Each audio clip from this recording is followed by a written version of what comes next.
complemento. Ele não precisa de um complemento para ter o seu sentido, vamos dizer, saturado, né? O seu sentido nos termos de Frege, o seu sentido saturado. Ele já, por si só, ele já faz todo o predicado, tá? Por si só. Então, quando eu digo ele dormiu é um predicado cujo verbo é saturado. Quem dorme, dorme, não precisa de complemento, né? Já quando eu falo eu bebi muito leite, né? Eu bebi muito leite, eu estou dizendo, eu estou utilizando um verbo beber, em que o objeto está ligado ao verbo que sem uma preposição. Então, na gramática tradicional, os verbos transitivos, eles necessitam de um objeto, tá? Com uma preposição.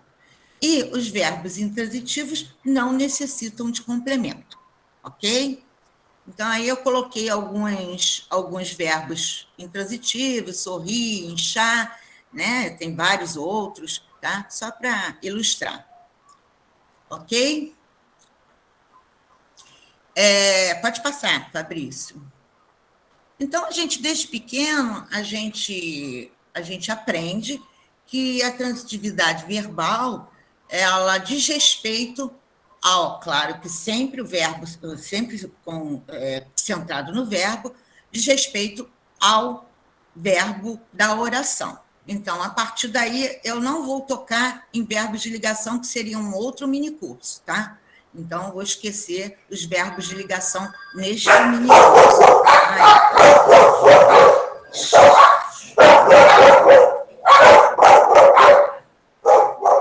Desculpa, gente, mas... desculpa.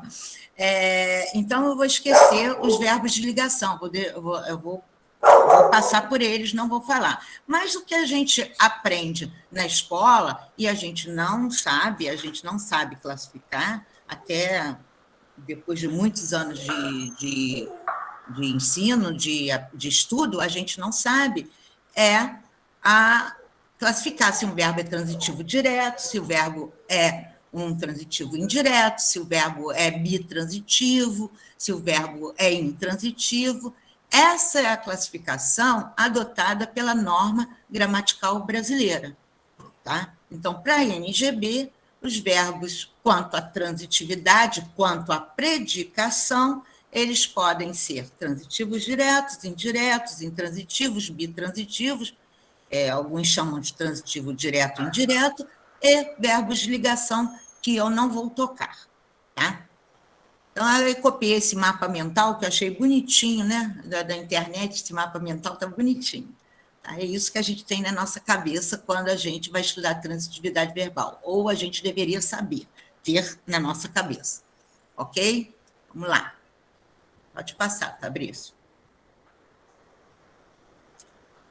E aí, eu percebi que parece um assunto que é um assunto sem contestação, um assunto que não tem divergência, né? Mas mesmo na gramática tradicional, a gente percebe que cada autor, pelo menos os que eu coloquei aqui, outros também, tem uma maneira particular de entender a transitividade verbal. E aí eu fiz uma lista para vocês, só para vocês terem ideia, para vocês lembrarem também de como é feita essa classificação. Então, para Said Ali, é um gramático muito respeitado, eu adoro Said Ali, porque ele já antigamente já dizia muita coisa sobre discurso, sobre polissemia, ele já tinha visto muita coisa, a gramática dele é muito interessante, eu gosto muito. Tá? Então, Said Ali, ele classificava os verbos como transitivo e intransitivo. Tá? E, curiosamente, tá? É uma informação que eu não sei se todos têm, tá? Para ele, o transitivo só era o verbo que precisava de um complemento sem preposição, ou seja, um objeto direto. Então, os transitivos para o Said Ali, o complemento dele era um objeto direto. Talvez porque ele seguia a tradição latina, grega, de que os verbos intransitivos não podiam passar para passiva. Tá? Então, como os verbos transitivos indiretos, aqueles que precisam de um complemento ligados por uma preposição, também não podem ser passados, não podem, né, teoricamente, serem passados para a voz passiva, Said Ali considera que o verbo que não tem um objeto direto é intransitivo, seja ele um verbo com objeto indireto ou seja ele sem complemento. Tá? Então, é interessante a gente saber disso. Quando eu vi isso, eu falei, caramba, nem entre os gramáticos tem um consenso do que é verbo transitivo e intransitivo. Ok? Então, pode passar. Para Cunha e Sintra é mais detalhado, né, a classificação deles, então eles classificam os verbos como transitivo direto, transitivo indireto, intransitivo ou bitransitivo, né, direto e indireto. Tá? Então, é o que a gente conhece, é o que a gente estuda na escola. O complemento verbal, o objeto direto, ou pode ser um. E aí eles inovam com objeto direto preposicionado e objeto direto pleonástico, que não deixa de ser. Que eles não deixam de ser um objeto e direto. Tá? Por quê? Continua centrado no verbo, e o verbo é que manda, que governa a oração. Então, se eu digo amar a Deus, né, com preposição, o verbo amar, ele é transitivo direto, porque quem ama, na rede argumental, na estrutura argumental do verbo amar que a gente tem, que a gente tem intuitivamente, rede argumental, estrutura argumental, é aquela árvore que nós temos na mente, em que, quando a gente lembra de um verbo, por exemplo, o verbo amar, a gente sabe que ele precisa de vários lugares, há vários lugares virtuais daquele verbo, que precisam ser preenchidos. E o verbo amar, o lugar virtual dele, que vai ser preenchido, é sem preposição. Quem ama, ama alguém. Logo, na estrutura argumental do verbo amar, o verbo amar é transitivo direto, tá? Mas, às vezes, ele aparece num contexto ligado por uma preposição ou também repetido pleonasticamente, sendo repetido e aí sendo utilizado com uma preposição também. Vou mostrar exemplos disso sobre esse fato, tá? O transitivo indireto, ele também pede, ele solicita, ele rege um objeto indireto, tá? E também existe o objeto indireto pleonástico, tá?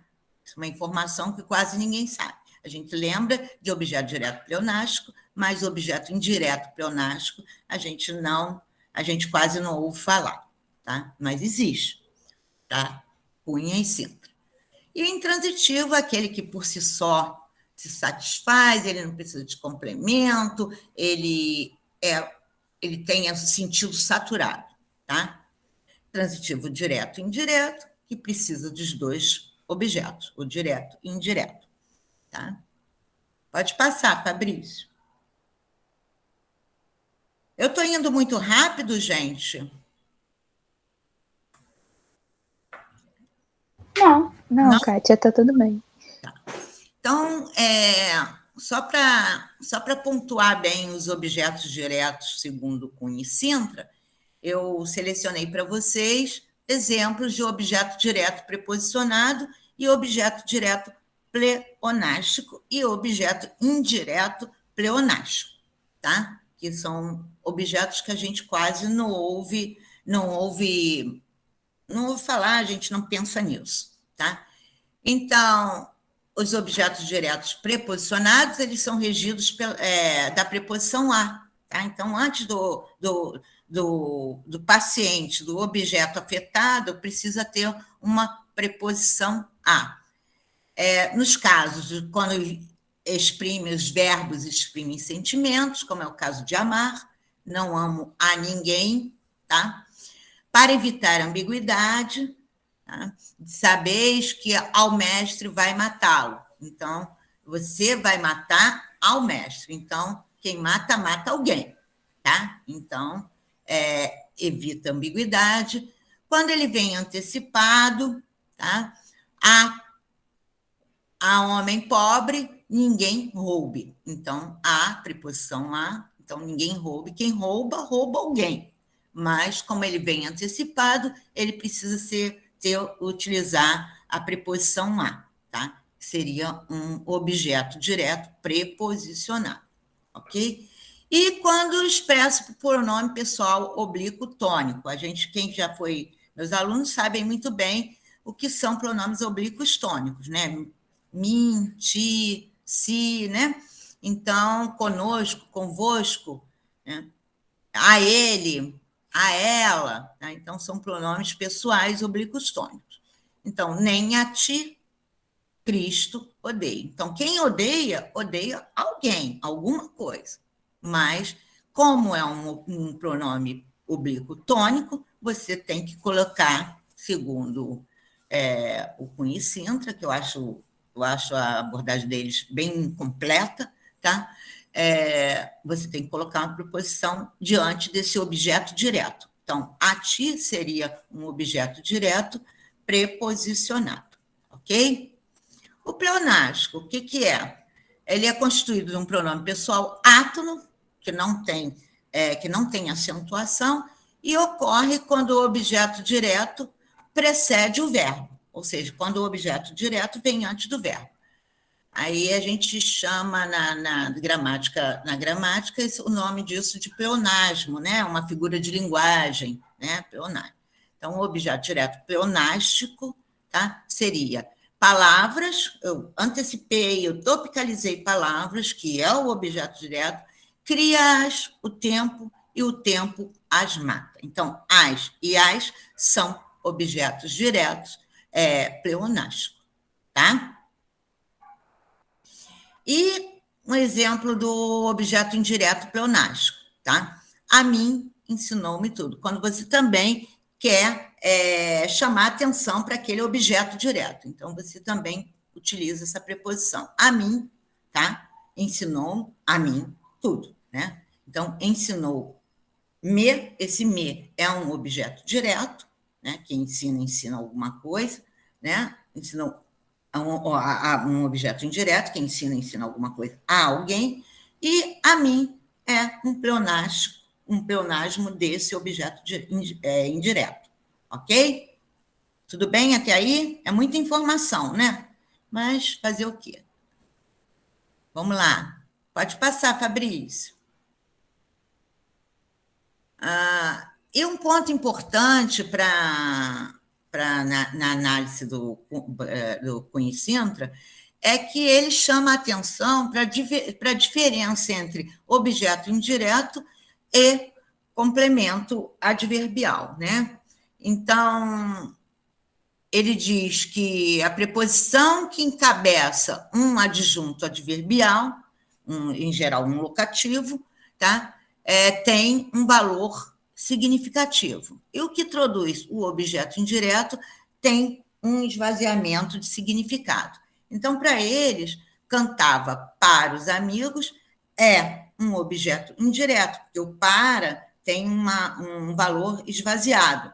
Duvides de mim também. Quem duvida, duvida de alguém. Então, de mim tem um valor esvaziado. Agora, viajou para São Paulo é um adjunto adverbial, porque esse para tem uma informação, um valor de direção. Então, quem se dirige, coloca a ou para, né? Então, vou a São Paulo ou vou para São Paulo. Ambos têm um valor de direção. Não saias de casa, também um valor de direção.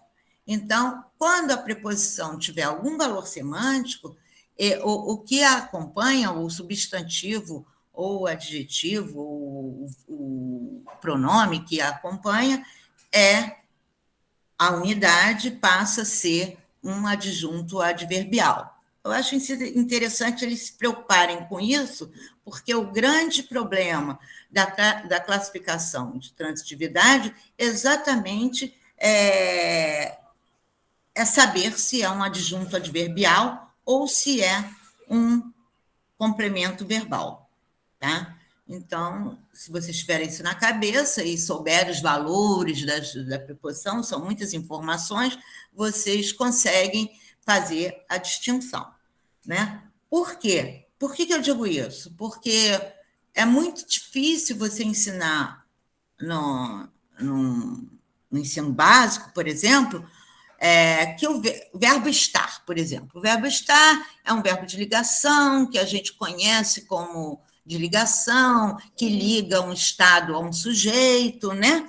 Então, se você utiliza o verbo estar, se você utiliza o verbo estar, eu estou bem, eu estou doente. Nesse contexto, nessa sentença, nessa oração, esse estar é um verbo de ligação, porque simplesmente está ligando uma característica a um sujeito, ok? Então, sem problema. Agora, quando eu digo eu estou em casa, vocês já vejam que ele está acompanhado de um adjunto adverbial, em casa, tá? Então, se está acompanhado de um adjunto adverbial, esse está deixou de ser um verbo de ligação e passou a ser um verbo intransitivo para a gramática normativa. Então, isso é muito complexo você ensinar, eu acho. Eu acho muito complexo o aluno entender isso. Por exemplo, outro verbo de ligação. Isso acontece muito entre os verbos de ligação e os verbos intransitivos. Eu ando doente. Eu ando cansado. Eu ando cansada. Deixou de ser um verbo intransitivo e passou a ser um verbo de ligação, porque apenas está ligando um objeto, um predicativo ao sujeito. Tá? Agora, se eu digo, eu ando no parque, eu caminho no parque, né? Esse andar aí já é um verbo intransitivo. Logo, esse no parque é um adjunto adverbial de lugar. Ok? Ensinar isso é muito complexo, eu acho. Tá? Tudo bem, pode passar. E para Luft, como é que o Luft, o Pedro Celso Luft, entende a transitividade verbal? Tá? Ele entende também que o verbo pode ser transitivo direto, transitivo indireto e intransitivo. Só que, diferentemente, eu não vi o que escreveram. Não vi o que escreveram. Deixa eu ver aqui. É muito complexo mesmo ensinar isso. É assim, eu acho, tá? Só que o Luft, ele tem uma divisão, ele tem um modelo diferente de dividir os objetos indiretos. Ele divide os objetos indiretos justamente porque tem o problema do adjunto adverbial e do objeto indireto em si, né?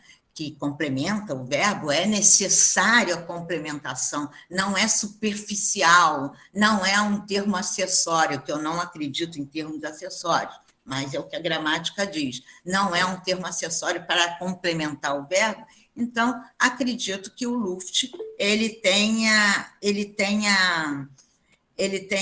dividido os objetos indiretos em 3 grupos distintos justamente por isso. Então, ele diz que o objeto indireto deve ser precedido da preposição a e é substituível pelo pronome lhe.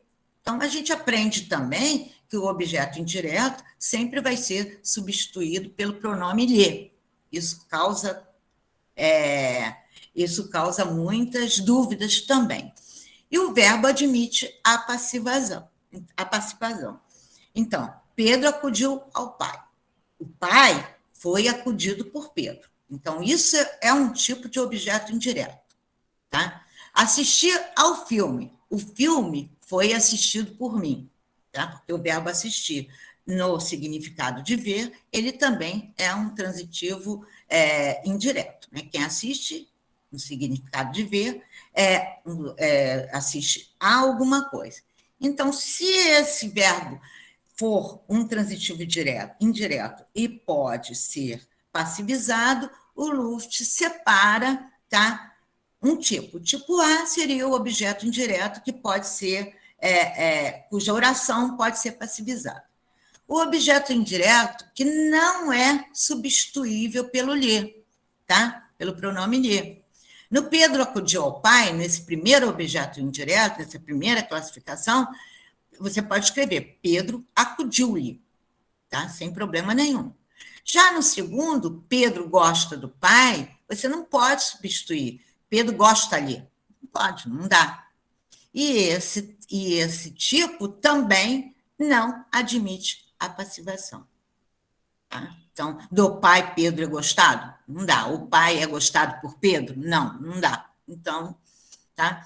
E o objeto indireto, quando ele é um locativo que não pode ser considerado um adjunto, porque ele é necessário para complementar a noção do verbo.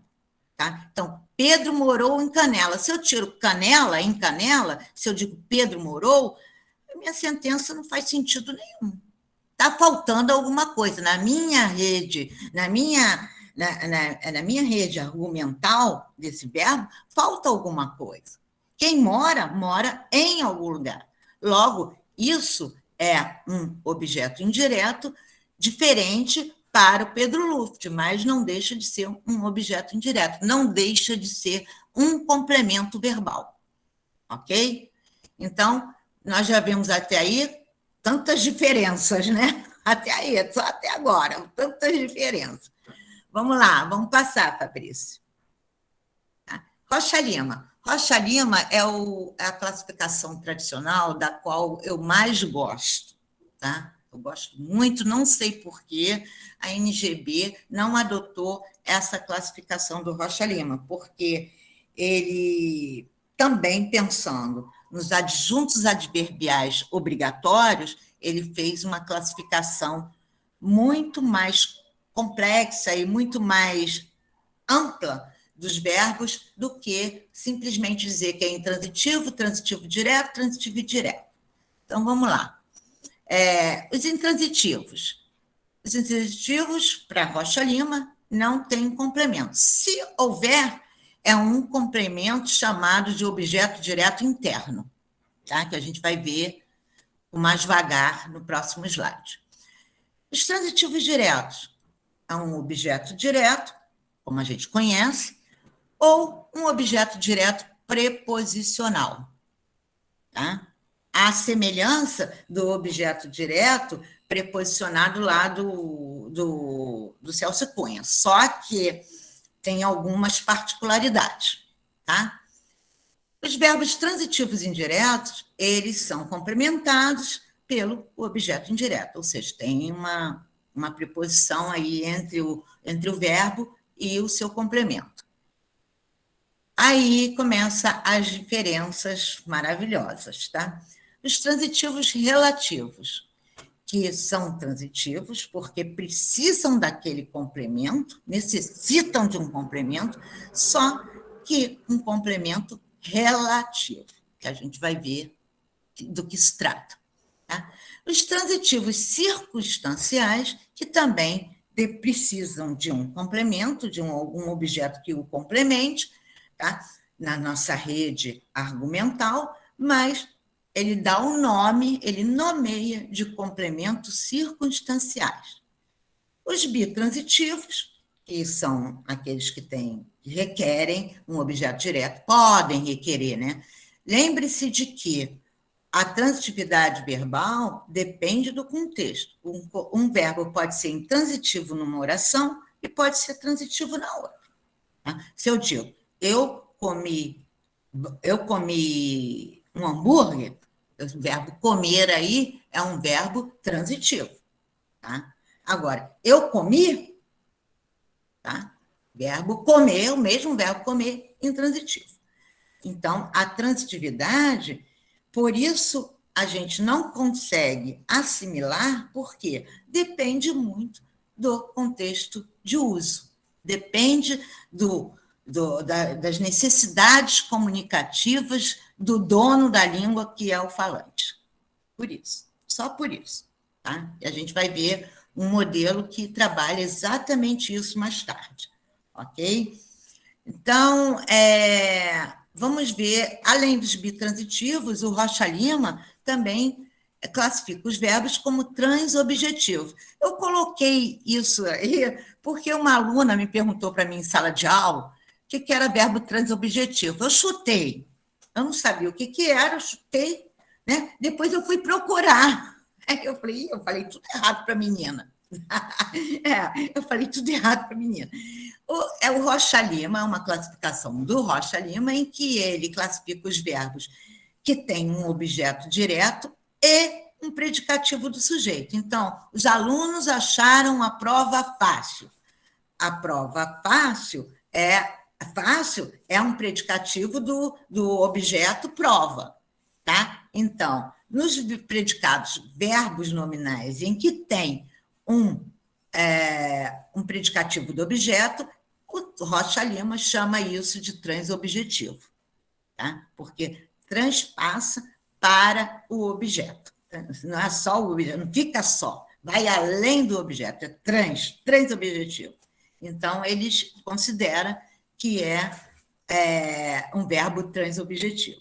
Então, nas sentenças que são formadas com predicado verbo nominal, os verbos dessas sentenças são chamados por Rocha Lima de transobjetivo. Eu nunca mais vou esquecer. Espero que vocês também não, tá? Porque paguei um micão, né? Falei um monte de coisa, tudo errado, meu Deus do céu, mas tudo bem. Vamos lá. Vamos ver agora caso a caso da classificação do Rocha Lima, que é maravilhosa, na minha opinião, tá? Que resolveria muitos dos nossos problemas em sala de aula, tá? De classificação verbal. Tá? Então, o objeto direto interno é aquele verbo intransitivo, mas que tem um objeto direto que tem a mesma raiz, o objeto direto tem a mesma raiz do verbo, tá? Ou está no mesmo campo semântico. Por exemplo, sonhar um sonho lindo. Sonhar é intransitivo. Mas um sonho lindo, para o Rocha Lima, é um objeto direto interno, porque sonho e sonhar têm o mesmo radical. Tá? Viver uma vida confortável. Viver uma vida confortável também é um verbo intransitivo, viver. Quem vive, vive, né? Então é intransitivo, mas está complementado nesse contexto com um objeto que tem o mesmo radical do verbo, uma vida. Tá? Dormir, um sono agitado. Também é um objeto direto interno à oração, porque dormir e sonhar estão no mesmo campo semântico. Ok? Então, eu acho legal isso também, a gente saber que existe. Saber que existe. Decorar é que não sei se a gente vai conseguir saber de tudo, mas saber que existe é legal. Vamos lá.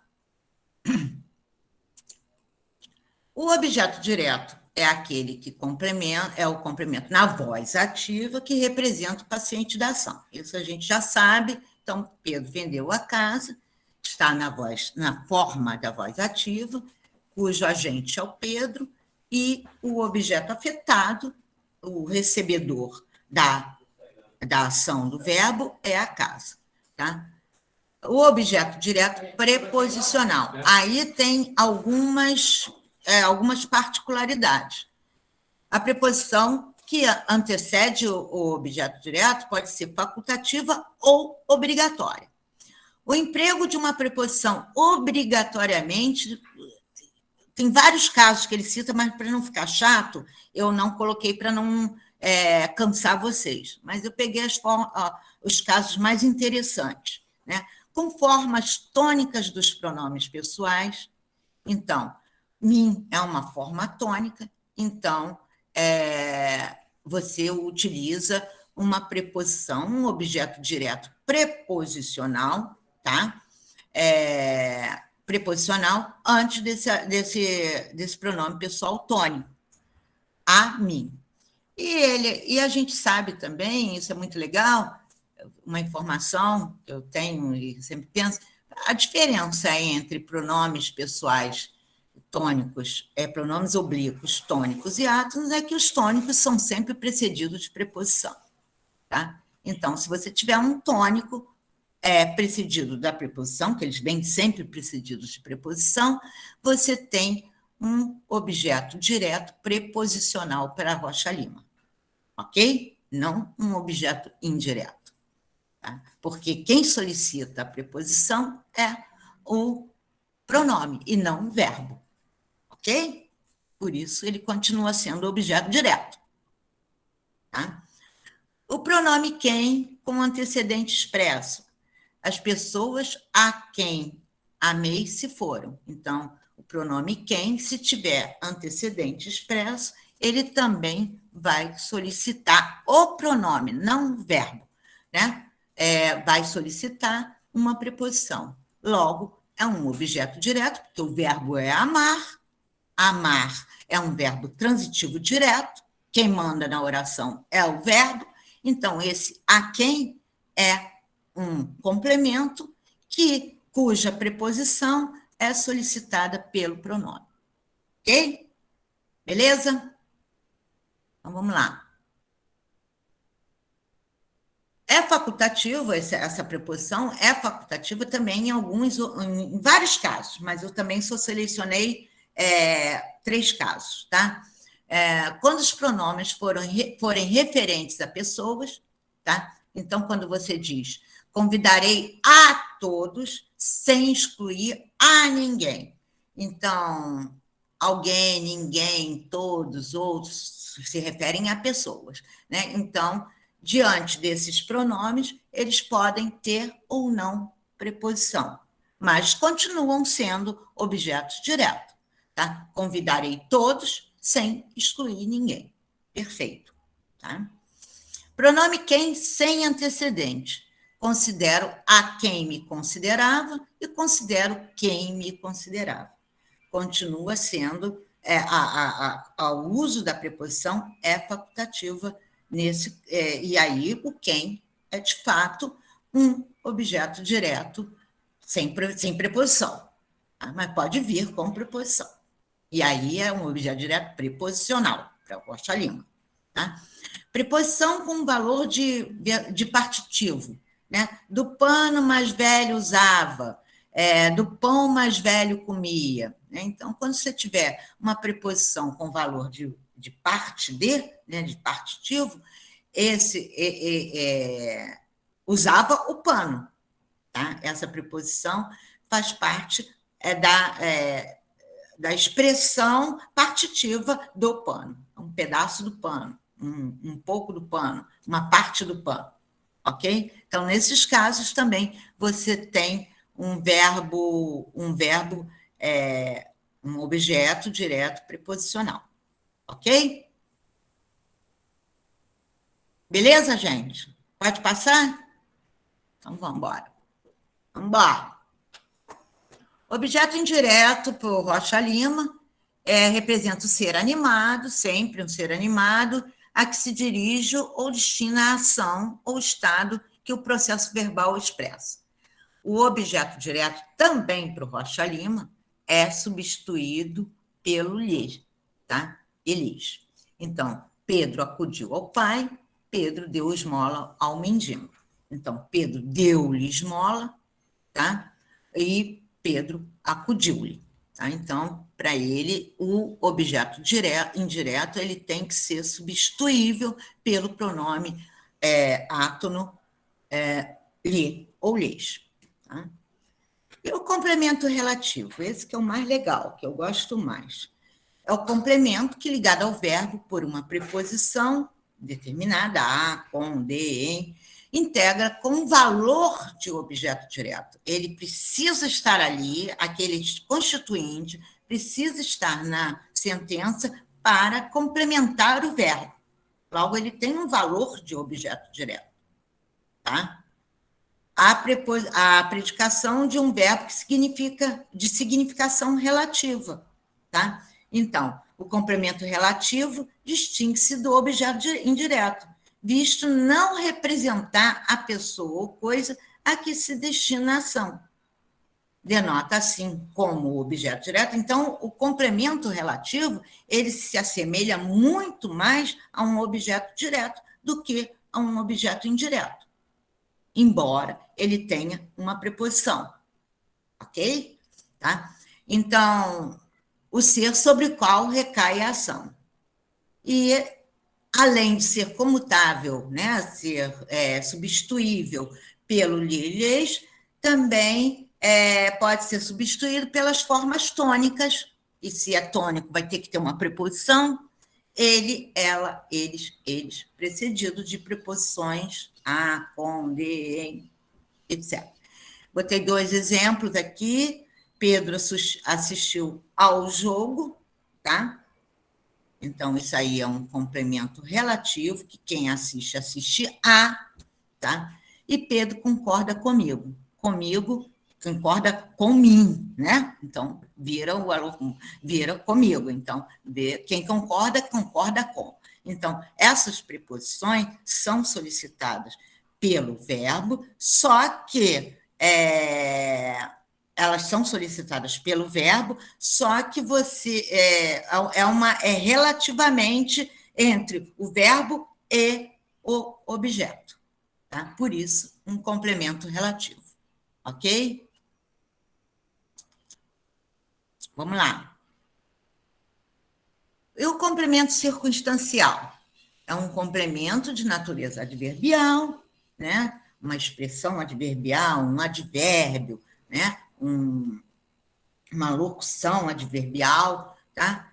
E é tão indispensável para o verbo como os complementos. Tá? Então, Rocha Lima denomina de complementos circunstanciais esses constituintes. Pedro morou em Canela. Tá? E também ele classifica como complementos circunstanciais os verbos que são ligados pela preposição a e para, quando indica direção. Iremos a São Paulo. A São Paulo deixa de ser um objeto indireto, né, ou um adjunto adverbial, a depender da análise do gramático, né, ele vai analisar, e a São Paulo passa a ser um complemento circunstancial, ok? Tá? Em nomes com ou sem preposição que expressem tempo. Minha tia viveu poucos anos, então, viver é intransitivo para a gente.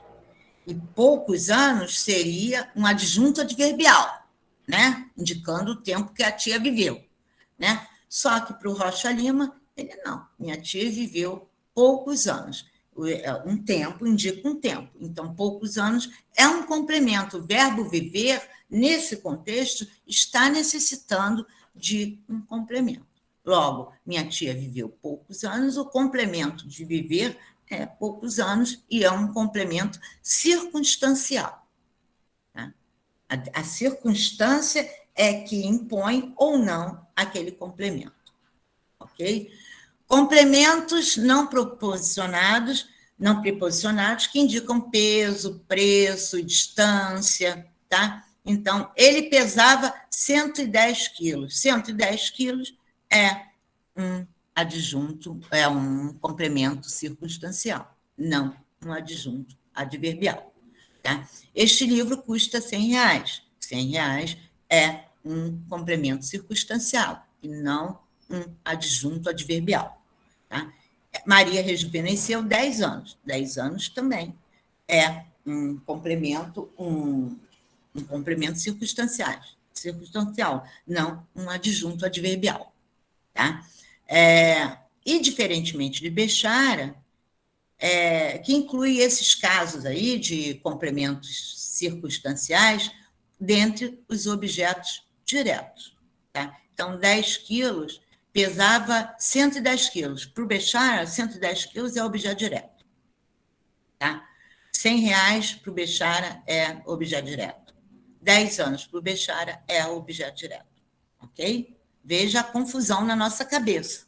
Então, quando a gente vai fazer um concurso, a gente tem que prestar atenção qual gramático que está sendo indicado nas referências, né? Para a gente saber o que cada um pensa sobre os constituintes complementadores dos verbos. Tá? Pode passar. Então, para Bechara, ele tem uma tipologia semelhante do Rocha Lima, não vou colocar a tipologia do Bechara, senão fica muito chato essa aula, esse mini curso, tá? Mas agrupa os complementos relativos nos complementos circunstanciais, tá? O Rocha Lima, ele divide o que é complemento circunstancial e o que é complemento relativo. O Bechara junta complementos circunstanciais e complementos relativos em complementos relativos. Tudo para ele é complemento relativo. E os complementos, alguns complementos circunstanciais do Rocha Lima são objetos diretos por Bechara, quando indicam peso, valor, aquela coisa toda. Ok?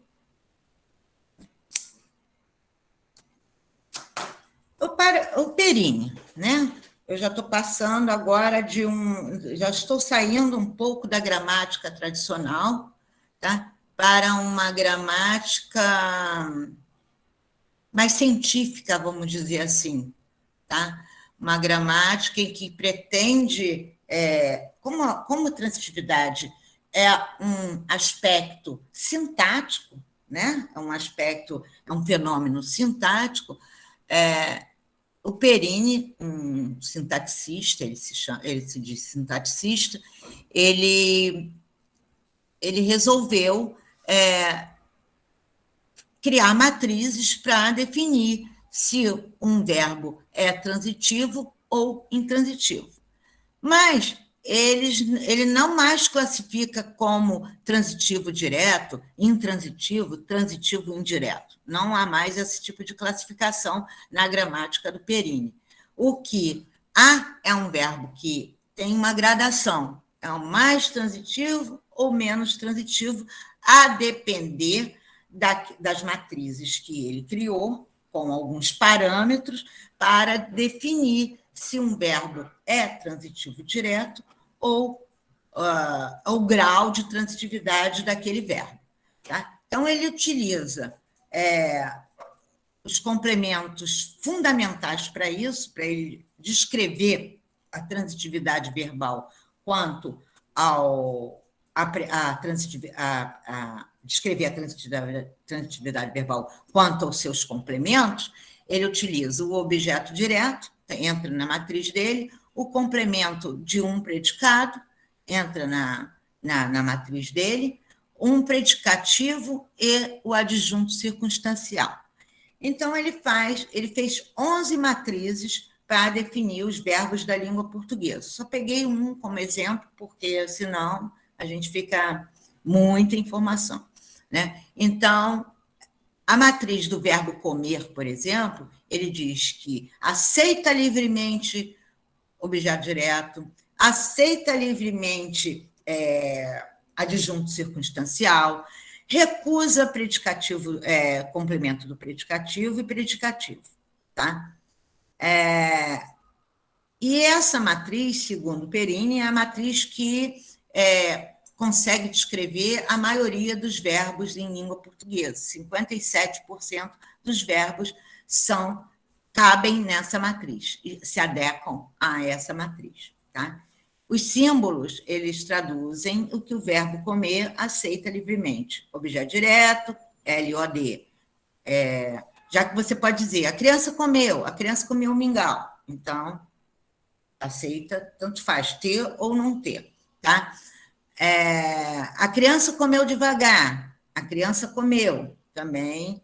Você tem livremente, ele aceita o adjunto circunstancial de comer livremente, né? Livremente, devagar, tá? E como o verbo comer não admite o complemento do predicado, nem o predicativo, está lá na matriz, recusa predicativo e recusa complemento do predicado. Orações como a criança comeu a comida desolada ou a criança comeu alegre, tá? São orações agramaticais, estão fora da transitividade do verbo comer. Então, essas orações não são aceitas porque elas tentam preencher aquela matriz que o verbo comer não pede. Ou seja, o verbo comer recusa o predicativo, recusa o complemento do predicado. Tá? Então, como recusa, você não pode utilizar. E assim, só que eu acho, isso na minha opinião, tá? Uma opinião muito singela, muito... eu acho que é muito complexo para o estudante saber de todas essas matrizes, são 11, sabe, para você conseguir ver se um verbo é mais transitivo ou menos transitivo. Ok? Então, eu acho isso muito, assim, vamos dizer, muito complexo também. A transitividade é um conceito complexo, né? Eu acho também muito complexo essa definição do Perini, embora seja uma definição aceita por muitos, né? E uma definição até coerente, ok? Pode passar, Fabrício. Agora acho que eu vou apresentar para vocês, a gente falou das gramáticas tradicionais, falamos da sintaxe, uma gramática mais científica com Perini. Agora eu vou tratar de uma outra corrente linguística, ou seja, o Perini e Bechara, Bechara, Rocha Lima são estruturalistas. O Perini, gerativista. E agora uma outra corrente linguística, que é o funcionalismo. Só dizer só apresentar um pouquinho o funcionalismo, que pode ser que vocês não conheçam. O funcionalismo ele diverge do estruturalismo e do gerativismo, porque ele é uma corrente que tenta descrever o uso da língua, tenta descrever as estruturas gramaticais de acordo com o contexto de uso. Tá? O Martelotto ele tem um livro chamado Manual de Linguística, do qual eu gosto muito, que ele faz um passeio por todas as correntes linguísticas. Tá? E eu li lá, no capítulo de funcionalismo, e ficou muito claro para mim a diferença entre funcionalismo e gerativismo e estruturalismo.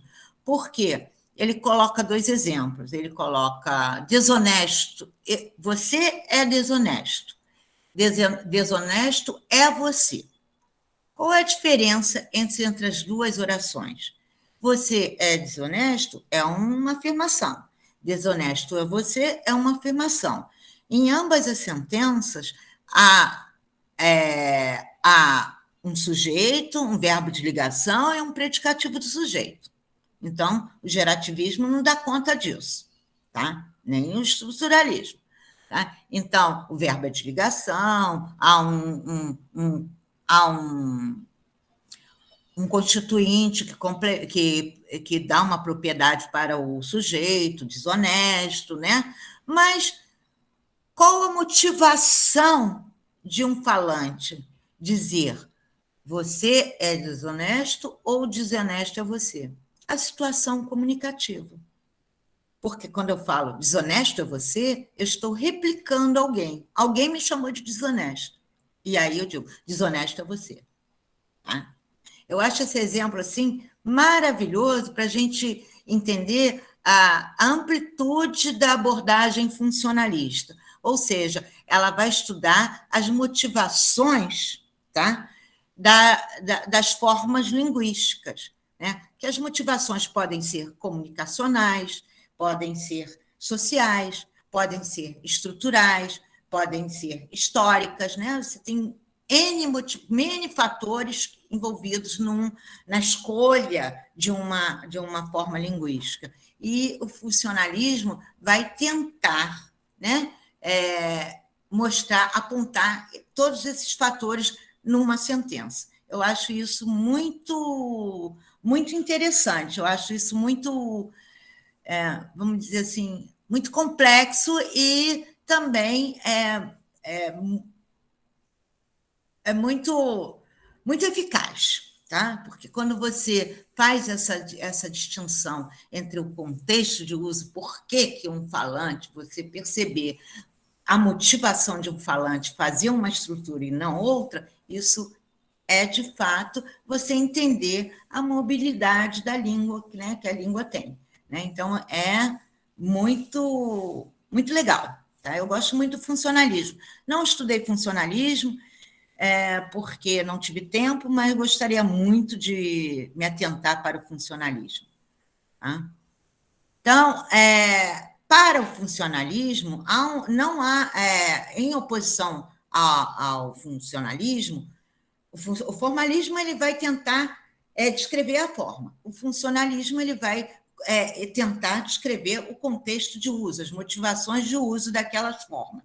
Né? Então, o funcionalismo ele vai conceber a transitividade, que para o funcionalismo, a transitividade é a transferência de uma ação de um agente para um paciente, tá? E que não está centrada no verbo como em outras orações, como em outras teorias. Não está. Todos os constituintes são responsáveis por essa transferência. E depois a gente vai entender, no final, que, de fato, é plausível essa consideração. Tá? Então, para o funcionalismo, ele vai entender que uma oração, uma sentença, não um verbo, uma sentença, ela é mais transitiva ou menos transitiva. Tá? É escalar a transitividade, é escalar. Ou seja, não há espaço para transitividade e intransitividade. Um verbo intransitivo ou transitivo. Não, não há. Isso aí, no funcionalismo, ele elimina essa oposição. Então, o modelo funcionalista, né, a transitividade é uma propriedade não é uma propriedade do verbo, associa-se a ela, a transitividade, uma função discursivo-comunicativa, que a gente vai observar depois, e condicionada por vários fatores, sintáticos, semânticos e discursivos, ou seja, pragmáticos. Tá? Então, para essa teoria, para o funcionalismo, para esse modelo que eu vou apresentar para vocês, esses fatores estão todos observados numa sentença. Tá? Então, vamos lá, pode passar.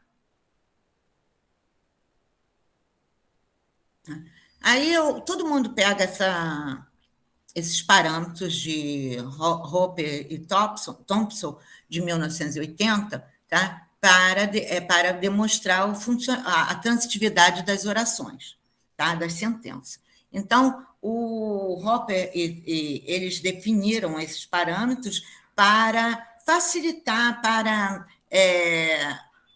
para descrever, de fato, aquela transitividade. Lembre-se que a transitividade, para eles, é a transição de uma ação, a ação de um agente para um paciente. Então, eles descreveram todos esses parâmetros, são 10 parâmetros, em que fazem análise. Há vários trabalhos prontos sobre isso, tá? Sobre essa análise de transitividade, e fazem análise de cada parâmetro, e aí, quanto mais pontuar a sentença, mais ela é transitiva. Quanto menos pontuar, menos ela transitiva, tá? Então, a depender do parâmetro, são 10. Ele foi positivo para 8, então, bem transitivo.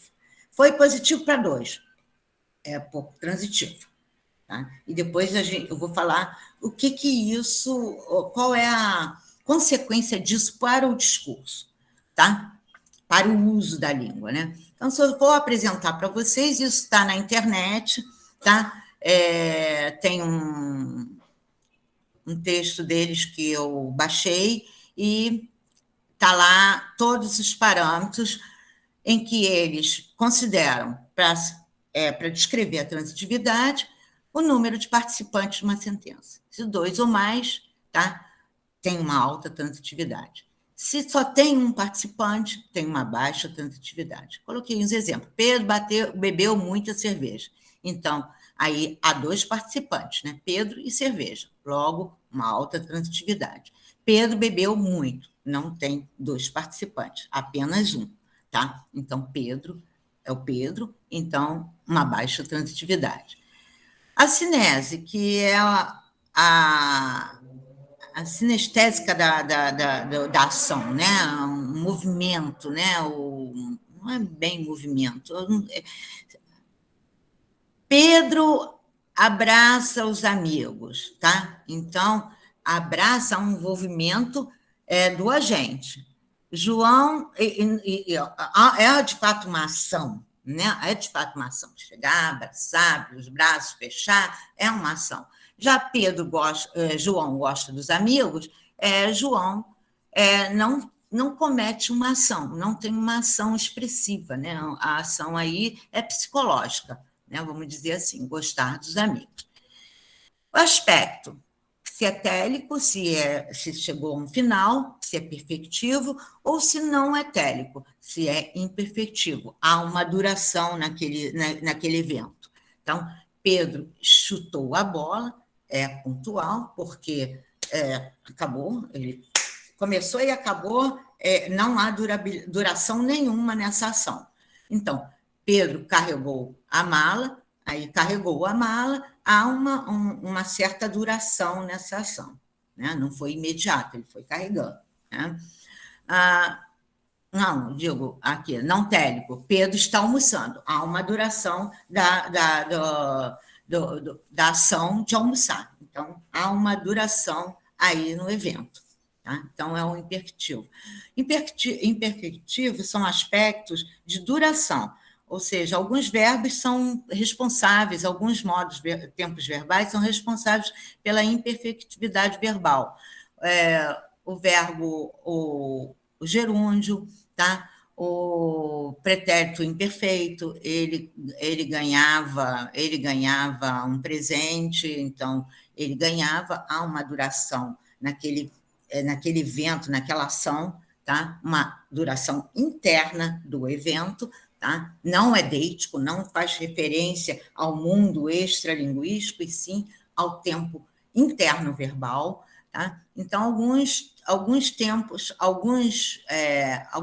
verbais, eles são imperfectivos, tá? E a pontualidade é que, se é uma coisa pontual, a duração da ação é pontual, ou não. Pedro chutou a bola, tá? Chutou, acabou. Não pontual, Pedro carregou a mala. É uma duração, demorou um pouco, tá? A volição, se é volitiva ou se não é volitiva. Volitiva é a intencionalidade da ação. Se você tem a intenção de fazer alguma coisa ou não, tá? Então, Pedro escreveu o nome dele, ele pegou intencionalmente, escreveu o nome. Ou Pedro esqueceu o nome dele, foi não intencional. Eu poderia botar Kátia, porque eu estou esquecendo tudo, então Kátia esqueceu o nome dela. Tá? Eu esqueço tudo e não é intencional. Tá?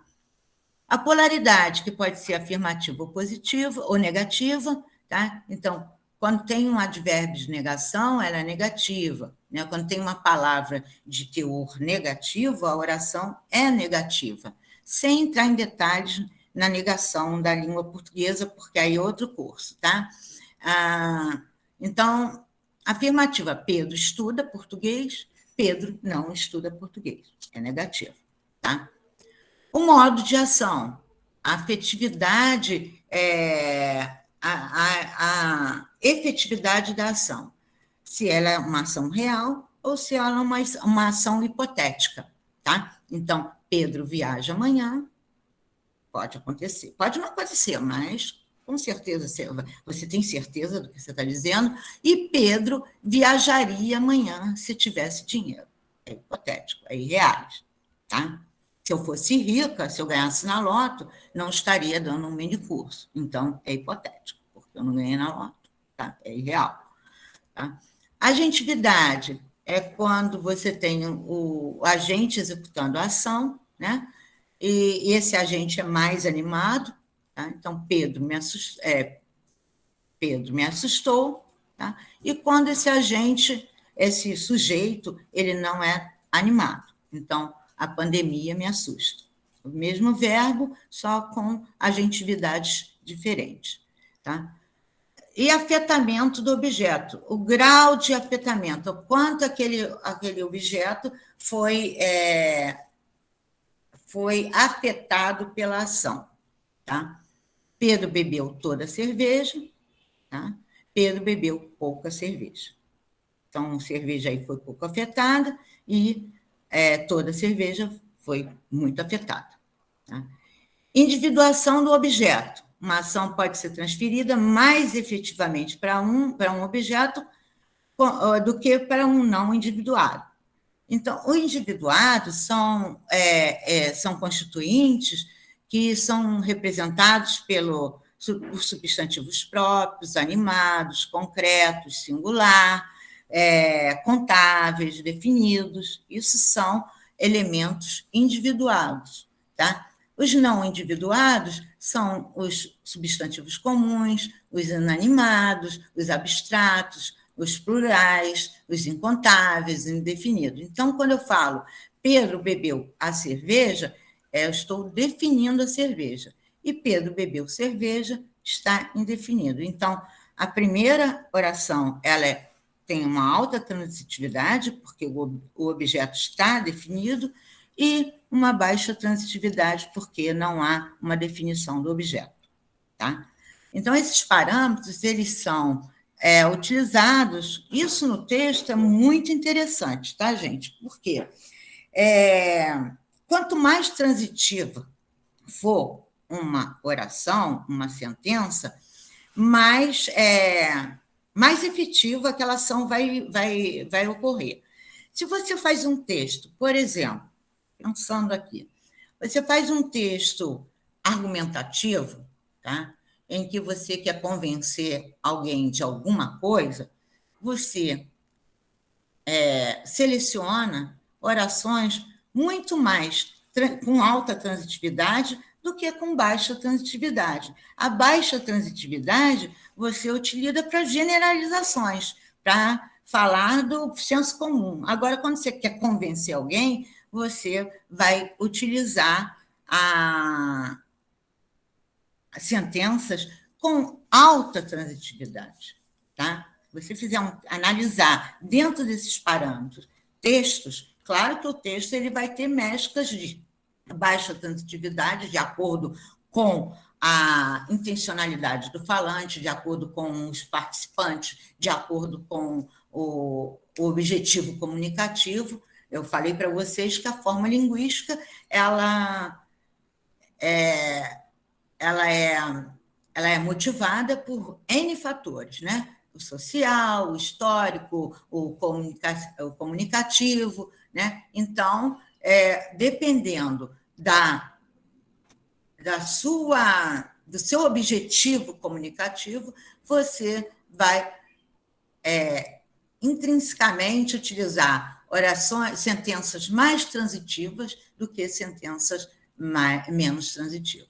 Tá? Então, eu acho que o funcionalismo resolve muito essa abordagem, né, do Hoppe e Thompson, da Thompson, porque ela vai utilizar, vai dar uma função para a transitividade, uma função pragmática de uso, de textual. Tá? Então, acho que, como a gente se comunica por textos mesmo, então, a gente, utilizando esses parâmetros para descobrir, né, o grau de transitividade de uma oração, acho que auxilia a entender os implícitos e explícitos no texto. Ok? Acredito eu. Tá? Acho que agora eu terminei, né? Ou não?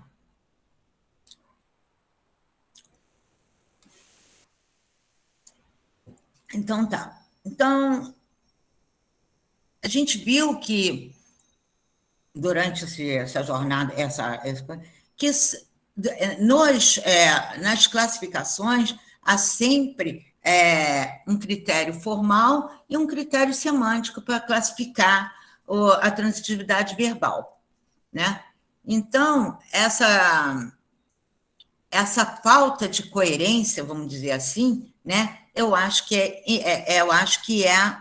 o problema maior para você fazer, de fato, uma classificação homogênea, uma classificação sistemática quanto o verbo é intransitivo ou transitivo direto, tá? Porque vai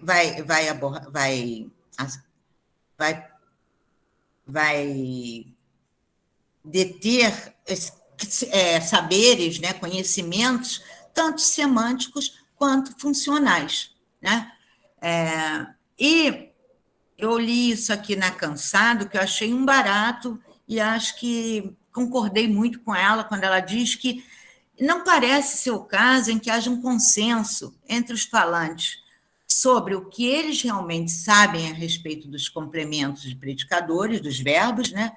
Ou seja, como os falantes conseguem definir o que seja uma estrutura argumental de um verbo, de um predicador, em termos de associar. Eu acho que não há um consenso entre os falantes em associar as informações semânticas com as informações sintáticas para você classificar um verbo quanto à transitividade. Tá? Não há essa aí. Então, e para que essa associação se estabeleça, é claro que informações sintáticas e semânticas devem fazer parte do conhecimento linguístico, tá? Do falante. E talvez por isso, uma descrição gramatical categórica acerca da transitividade verbal ainda esteja inconclusa, porque você necessita de ambas as informações, tanto semânticas quanto informações sintáticas. Ok? É isso, gente. Acho que acabei cedo, né? Justamente minhas referências. Tá? Eu gostaria de abrir para perguntas, como eu prometi. Falei para caramba, estou cansada.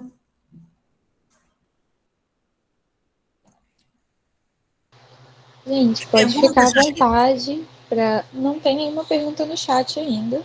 Mas se alguém quiser abrir o microfone para fazer a pergunta, ou colocar aqui no chat mesmo. Emerson tem uma pergunta para me fazer, não tem, Emerson? Então. Emerson tem. Fala, Emerson. Boa tarde, professora Kátia. Boa tarde, Emerson. Primeiro, fiquei muito triste de não ter observado o fuso horário aí da apresentação, né? Onde eu sou do Mato Grosso do Sul, tem 1 hora a menos, acabei perdendo a maior parte da apresentação. Uma pena. Mas logo que eu entrei, a discussão sobre a gramaticalidade, né, que a senhora citou que, no caso, indicada pelo Béchard e outro autor. Pelo Perini, eu falei de agramaticalidade pelo Perini. Que ele diz que é gramatical porque não está de acordo com aquela matriz do verbo comer. Né? Isso. Aí, assim, essa noção de agramaticalidade seria em comparação com o que... Os parâmetros... Esse parâmetro seria uma coisa perene, assim, ele é aquilo Ele é E considerado... pronto. O verbo comer, Não, ele é sempre transitivo e direto? A gente sabe que na prática linguística não é. exatamente. E a gramaticalidade é um conceito muito complexo, porque as pessoas são aceitas aquelas orações, têm aceitabilidade. Elas podem não pertencer àquela matriz, mas que nós, falantes, entendemos, sim, e aceitamos, sim. Tá? Então, para mim, não é a gramatical. A gramatical é aquilo que não se ajusta às nossas regras de ordenação da palavra, vou colocar um determinante depois de um determinado, vou colocar, utilizar um verbo, uma palavra inventada que a gente não consiga entender. Ou seja, a gramatical, para mim, é quando eu não entendo. Se eu entendo, é a gramatical. Entendeu? Para mim... E até encaixando com a minha prática docente, eu trabalho exclusivamente em sala de aula com curso preparatório para concurso, e dentro desse contexto, a gente vê com muita frequência as bancas de concurso simplesmente ignorarem essa ideia de que é gramatical ou agramatical. Ele coloca lá que o menino comeu alegre, e o alegre é predicativo do sujeito e pronto. Não tem discussão sobre se é gramatical ou agramatical. Né? Então, eu acho, Emerson, eu sempre falo isso com meus alunos em sala de aula, eu acho que o grande problema do ensino de língua portuguesa, você deve ter isso, muito passa por isso, porque nós não temos boa formação em semântica. Tá? Então, a gente fica muito voltado em sintaxe. A gente fica muito voltado a saber quem é o sujeito, quem é o predicativo, quem é o objeto, né? A gente não tem... E aquilo, semanticamente, está funcionando? Está dizendo o que tem que dizer? Né? Está tudo certo. Sabe? Então, é complexo isso, porque falta, sim, dentro de qualquer modelo teórico, falta você coadunar a sintaxe com os critérios semânticos, com os critérios estruturais, morfológicos. Você tem que fazer uma análise em que caibam esses 3 critérios, senão a coisa não fica capenga. Para mim, fica. E os critérios semânticos, eles são muito mais adaptáveis ao uso do que os outros, né? Exatamente. Porque é o uso que vai determinar se determinada estrutura significa uma coisa ou outra, e pode mudar daqui para ali não tem muita formalidade para isso. Não tem muita agramaticalidade, né? Eu acho assim, eu li há muitos anos, eu nem me lembro direito, mas eu li também o Borba, não sei se você já ouviu falar no Borba, Francisco Borba. A gramática de Valências é maravilhosa. Só que ainda também fico pensando, tá, Emerson, no que será que todos os falantes têm a mesma árvore argumental? Entendeu? Saber que um verbo precisa de 2 argumentos necessários e um desnecessário, não é desnecessário que ele chama, não, esqueci o nome, e um mais periférico, não sei, entendeu? Então, noções que dependem de conceitos de conhecimento linguístico do falante, fica muito difícil de você padronizar. Muito, muito difícil. Talvez por isso a transitividade, até hoje a gente não tem um modelo homogêneo. A gente não tem. A gente diz que é de acordo com o contexto. E de fato é. E se é de acordo com o contexto, o funcionalismo resolve isso, dizendo que quando você utiliza mais frases, orações transitivas, você tem um objetivo de persuadir, de convencer alguém. Se você não tem, se você utiliza menos transitiva, você está conjecturando mais, tá? Então, eu acho que é por aí, sabe? É por aí.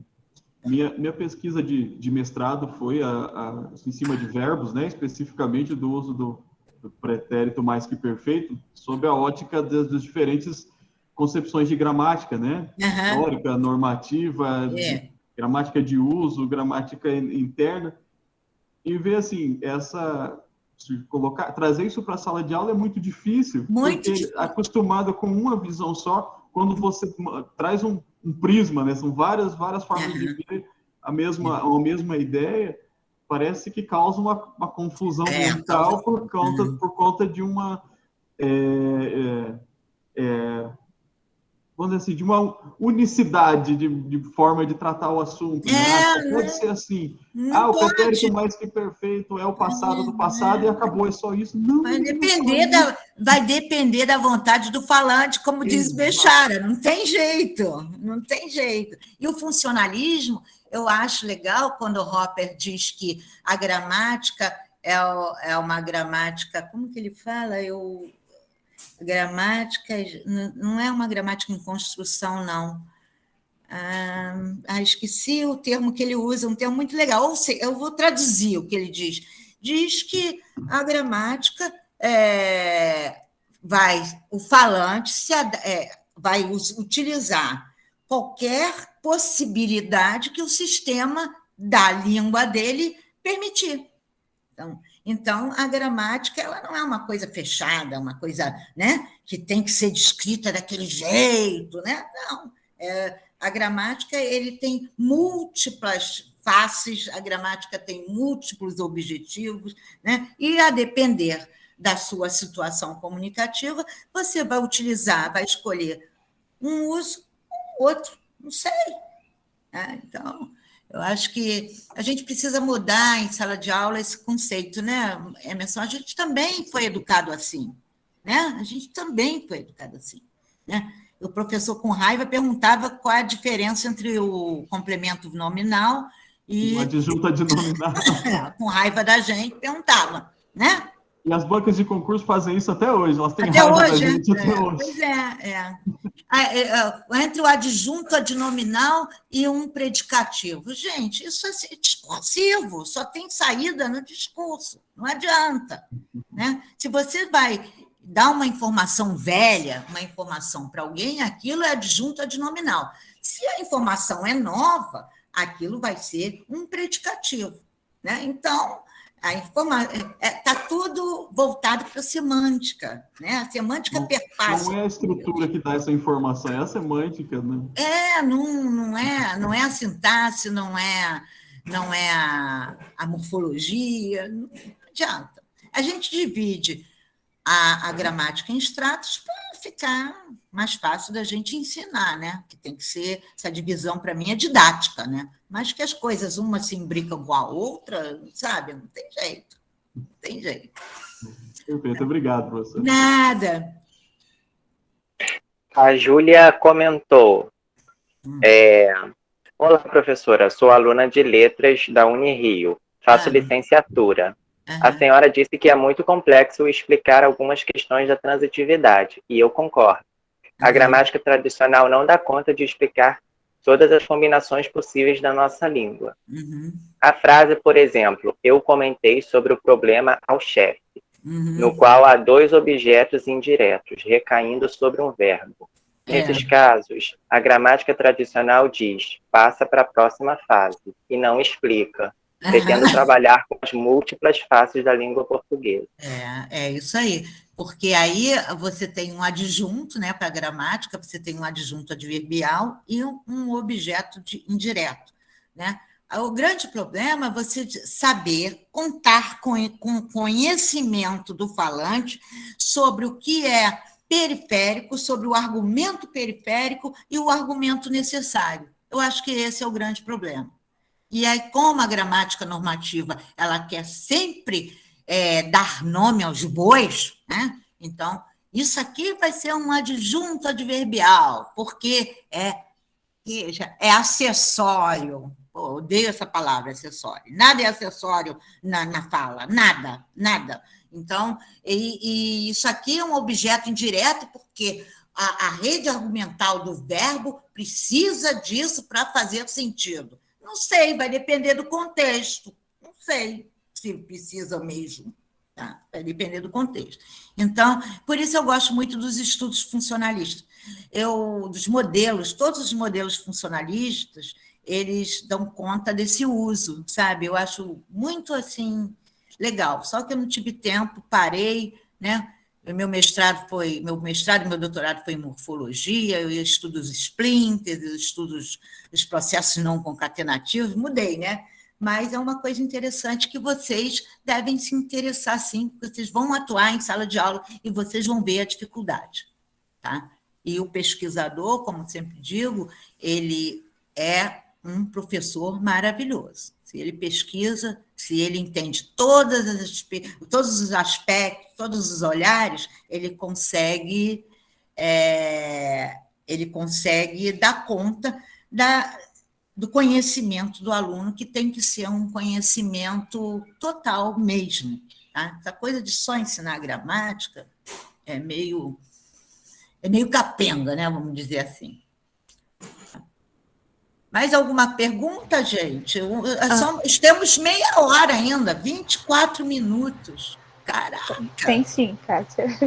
A Juliana Gouveia colocou. Boa tarde, professora. A senhora, mais do que ninguém, já sabe que eu amei o minicurso. Realmente, tudo se explica no discurso, no texto e no uso. Essa gramática tradicional não dá conta de nada, né? Conheci o funcionalismo através da senhora e estou amando conhecer mais. Não foi a pergunta, foi um elogio. Elogio, né? Obrigada, Vale, Juliana. válido. Obrigada. Outra pergunta. Mais alguma pergunta? Manda aí. Vamos. As pessoas têm até vergonha de perguntar sobre o assunto. Meu Deus, pergunta, gente. Se eu não souber, eu não sei não, vou procurar. Levantou a mão. Fala, Matheus. Pode falar, Manda Matheus. ver, Matheus. Opa, boa tarde. Boa tarde. Tudo bom? Tudo bem. Primeiramente, é um prazer, né? Assistir esse mini curso, né? Gostei muito. Gostou? Que bom. Muito mesmo. Eu sou aluno formado do Instituto Federal Fluminense, em Campos dos Goytacazes, e recentemente eu fiz minha monografia, né? Sobre neologismos. E neologismo no Facebook, no caso. E aí eu tirei um print que dizia: e agora lascou. Lá em casa tem um pé de coronavírus. Aí tinha uma imagem no fundo de uma planta, uma mona, né? Ele tinha espinha, nem espinha, né? Não sei eu sei o que é, eu sei qual é a imagem, eu sei. Comparação com o coronavírus. Aí eu fiz uma análise, né? Sobre o coronavírus, sua origem tal, da palavra, e tudo mais. Aí, depois do trabalho pronto, eu fui reler, aí eu fui observar, nossa, eu poderia também analisar a semântica do verbo, e agora lascou. E agora lascou, exatamente. Eu acho interessante, você falando sobre a transitividade, né, no funcionalismo, funcionalismo realmente, a gramática tradicional não dá conta. Não dá conta e vou voltar a dizer, nós selecionamos, nós fazemos nossas escolhas de acordo com os nossos objetivos comunicativos. E com certeza, e agora lascou, é muito transitivo, tá? É muito. Se você colocar lá no quadro os parâmetros, você vai ver que ele tem uma transitividade legal. E agora lascou, vai ter uma transitividade quase que total. Total não, porque não tem participante, né? Lascou, né? Só não tem participante, mas se você colocar lá, você vai observar que a transitividade, para chamar atenção, né? Para convencer, a gente utiliza determinadas estruturas, né? A gente utiliza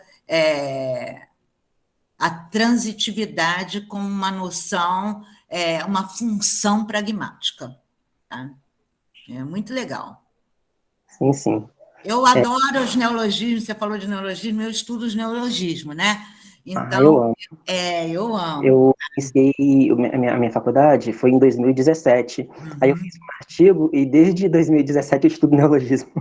Muito legal. E eu fiz mestrado e doutorado trabalhando os cruzamentos vocabulares, tá? E eu descobri os cruzamentos vocabulares, é um processo não concatenativo, porque não concatena morfemas, né? Há vários tipos de cruzamento vocabular, mas que é um processo muito importante para a morfologia, porque a partir do cruzamento você tem uma amplitude dos formativos na língua portuguesa. Por exemplo, maionese. Maionese com batata da batatonese, né? Maionese com atum da atunese. Maionese com macarrão da macarronese, né? Veja que todas essas palavras têm o nese. O nese está virando sufixo. Tá? O nese está virando sufixo. Por quê? Porque uma vez um cara criativo resolveu mesclar, cruzar duas palavras. Macarrão com maionese. Dá uma macarronese. Uma maionese com muito macarrão e pouca maionese. Não é assim? Tá? Então, eu sempre me interessei por esse tipo de palavras e acho que... Por isso eu digo para vocês que os extratos gramaticais eles estão muito imbricados. Eu preciso de informações fonológicas para trabalhar isso, preciso de informações morfológicas para trabalhar isso, preciso de informações sintáticas para trabalhar isso. Então, não tem como a gente separar definitivamente. E preciso do contexto de uso para se entender o que a palavra quis dizer. Né? A semântica. Né? Mais alguma coisa, gente? Está tão gostoso. Emerson, faz mais outra pergunta. Para a gente ficar conversando. Kleber levantou a mão. Vai lá, Kleber. Manda ver, Kleber. Professora, boa tarde. Boa tarde. Antes de tudo, agradecer realmente a excelente aula. Estou acompanhando aqui há algum tempo. E aí é um comentário mesmo, tá?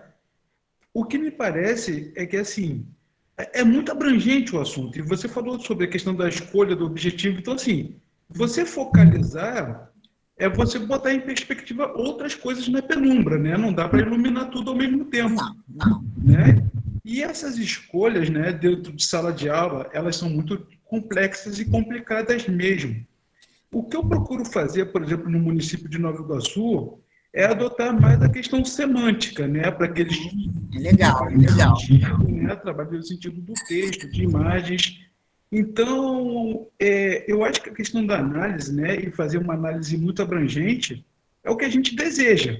Né? A gente quer uma resposta que dê uma panaceia, dê conta de tudo. Né? Mas eu acho que também assim, esse maltrato com a norma culta, ela também... eu gosto muito do Azeredo, e ele fala a norma culta tem o seu lugar, né? Então, claro, eu acho... só um instantinho, Kleber. Eu acho que a gente tem que partir da norma culta, da gramática tradicional. A gente precisa partir de algum ponto, tá? Para fazer discussões e aprender e enriquecer nossos conhecimentos. É a partir dela, porque ela é a base de tudo. Tá? Eu não sou contra a gente aprender gramática tradicional. Eu sou contra a gente ficar naquele aspecto único.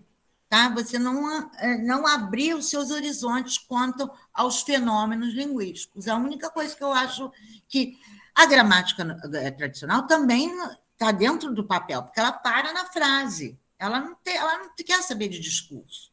Ela não quer saber de pragmática. Não quer saber. O objetivo dela é a frase. Tá? Eu acho que ela até cumpre o papel dela. Só que nós, falantes, precisamos, nós, professores, principalmente, precisamos de amplificar essa visão. Tá? Não é só o que a gramática normativa ou a gramática tradicional, que normativa é diferente de tradicional, ensina. entendeu? Não sou contra, não. Eu parto sempre, se você olhar os meus trabalhos, sempre vai partir do... Você vê esse mini curso, que foi muito rápido, é muita informação, mas eu parti lá da gramática tradicional, falando todo mundo, como cada um vê. Sempre faço isso. Tá? Em sala de aula, a gente pode, sim, adotar a gramática tradicional, mas, de vez em quando, a gente dá umas criticadas, né? Professora, só um último comentário. Isso é interessante, que veio de um movimento muito longo, né? Que você passou de sair de privilegiar as partículas para privilegiar o texto, né? Isso foi um movimento maravilhoso. Né? Privilegiar o texto foi uma mudança. Mas eu acho que o texto é a unidade básica da comunicação, tá? O texto é a unidade básica, entendeu? Para mim, né? Eu sempre vou olhar para o todo do texto, tá? Não para se o cara não colocou o sujeito, não colocou, sabe? Tanto que eu entendo, é aquilo que eu falei para o Emerson. Eu preciso entender o que foi dito, sem me sacrificar muito, né? Porque também, às vezes, você é tão colaborativo que você se sacrifica o tempo todo para entender alguma coisa. Também não é por aí. Mas o texto é a unidade de ensino da língua portuguesa. Tá? O texto, no seu geral, no seu total. Tá? Deri ou Dério, né? Você lá do Macapá, você não vai fazer nenhuma pergunta para mim, nem dizer que eu sou linda? Ele já saiu.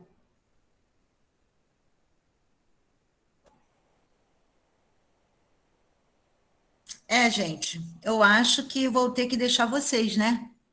Porque... Gente, aproveita, não tem mais nenhuma pergunta. Fala, Juliana. Então, porque eu acho que a gente não está com muita margem para pergunta? Porque a senhora foi muito, não puxando o saco não, mas a senhora foi muito esclarecedora.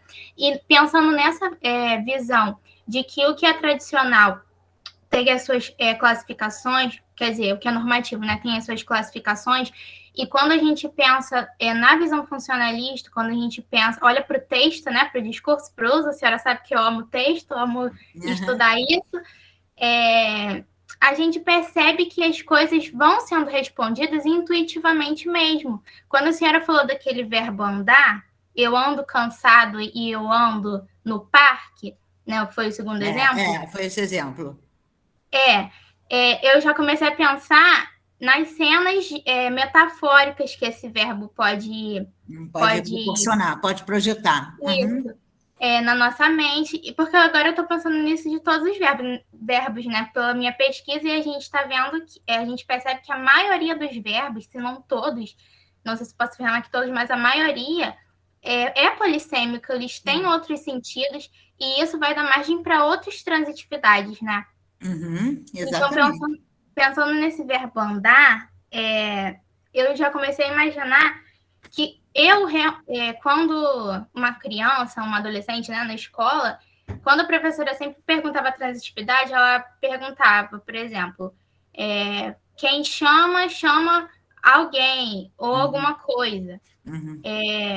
Só que eu não estou lembrando agora de um verbo específico que eu possa dar esse exemplo, mas eu fazia outros tipos de perguntas, tipo, aonde? O verbo pode perguntar com quem? Você veja que tem vários argumentos que você pode complementar esse verbo. Vai depender do seu objetivo comunicativo.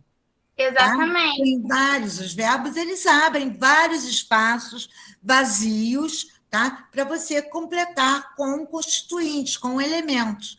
Só que o que eu reclamo, o que eu acho ruim é que você partir para a descrição em que você pressuponha que todo mundo sabe que aqueles vazios estão lá. E não, pode estar vazio para mim, mas pode não estar. Você pode não ter aquele vazio virtual.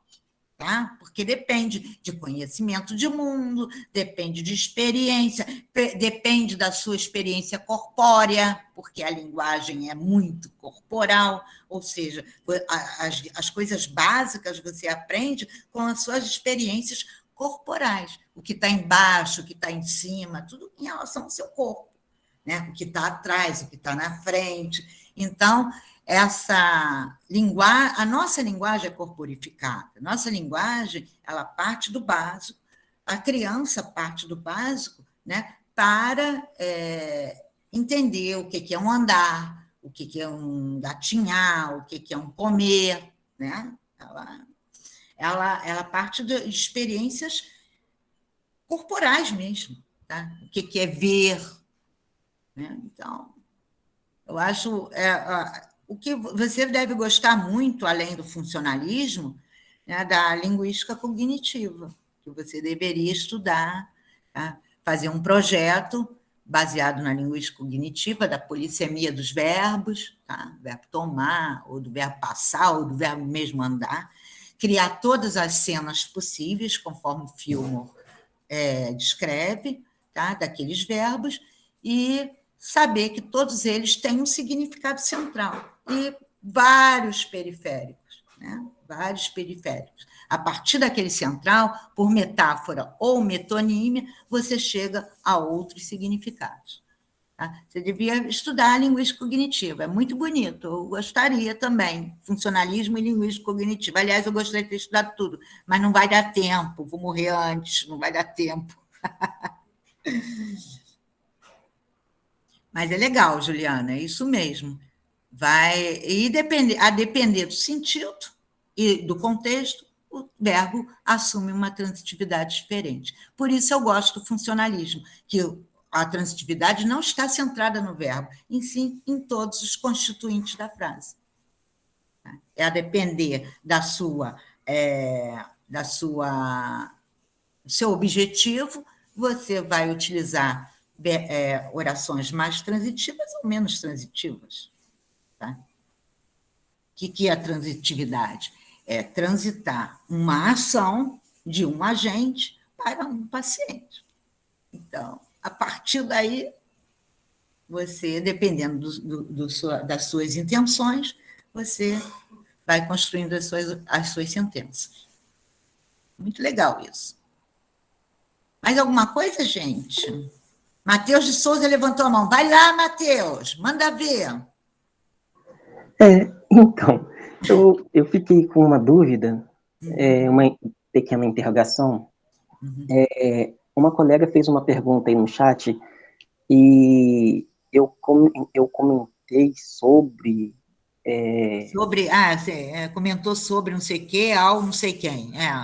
Eu comentei sobre o problema ao chefe. Que há dois objetos indiretos recaindo sobre o verbo. Eu comentei sobre. No caso, seria dois objetos indiretos mesmo?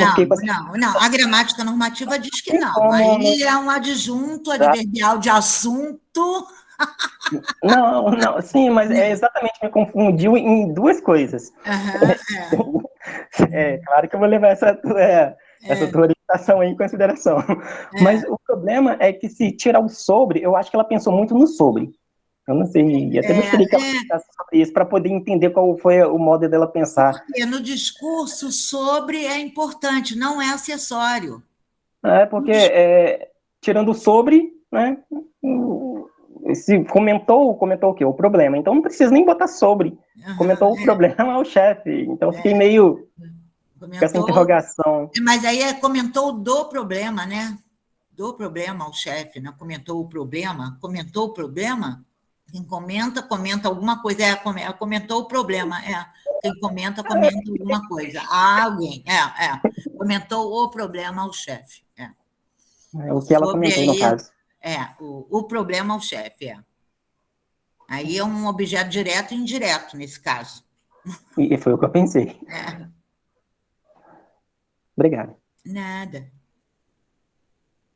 Mais algo? Vocês devem estudar o funcionalismo, é muito interessante. No funcionalismo tem um conceito de gramaticalização, que eu adoro também, eu adoro tudo, né? Então, eu gostaria de saber de tudo, mas não dá. Gramaticalização em que você estuda as mudanças linguísticas voltadas para as mudanças de forma, né? Então, e, em geral, você falou agora do sobre, eu pensei nos conectivos, né? Em que alguns conectivos não são listados na gramática normativa, né? Na gramática tradicional. Por exemplo, o agora, né? Que eu estudei, o agora. O agora é um advérbio de tempo, né? Mas ele pode funcionar também como um conectivo, né? Então, Pedro gosta de estudar, agora Juan gosta de namorar, né? Então, há uma oposição, esse agora está funcionando como um conectivo, tá? Aliás, os advérbios, eles são mestres em fazer isso, tá? E que a gramática normativa não cita essa função do agora. E a preposição que você utilizou, a preposição, ela está ali, mas ela está implícita, né? Quando você fala, comentou o problema com algo não sei o quê, o problema é um objeto direto, mas há uma preposição implícita sobre, né? Então, e no agora, o Pedro gosta de estudar, agora o Juan gosta de namorar, esse agora há também um conectivo implícito ali. Mas, agora, Pedro gosta, né? Então, há também os conectivos que são implícitos e que a gramática normativa, descritiva, não dá conta também de definir o que é conectivo. Não dá. Eu já tentei e não consegui, tá? Por meio da gramática descritiva. E do funcionalismo, você consegue entender desses elementos implícitos, dessas motivações, por que você colocou e por que você tirou, né? Então, é interessante você saber disso. Alguém falou alguma coisa aí no chat. Não sei quem foi, deixa eu ver. Acho que Júlia Rodrigues, mas com todos os falantes, falando da forma, comentei o problema ao chefe. Júlia, comentei o problema ao chefe, sendo a norma culta. Na prática, não falamos assim, claro. Comentei sobre, exatamente. Aliás, a gramática... o Matheus vai me matar agora. A gramática... O Kleber vai me matar. A gramática normativa ensina uma língua que a gente não fala, né? A gente não fala. E como que a gente vai saber se a gente não pratica? É complicado. Kleber, não me mata não, tá, Kleber? Por favor.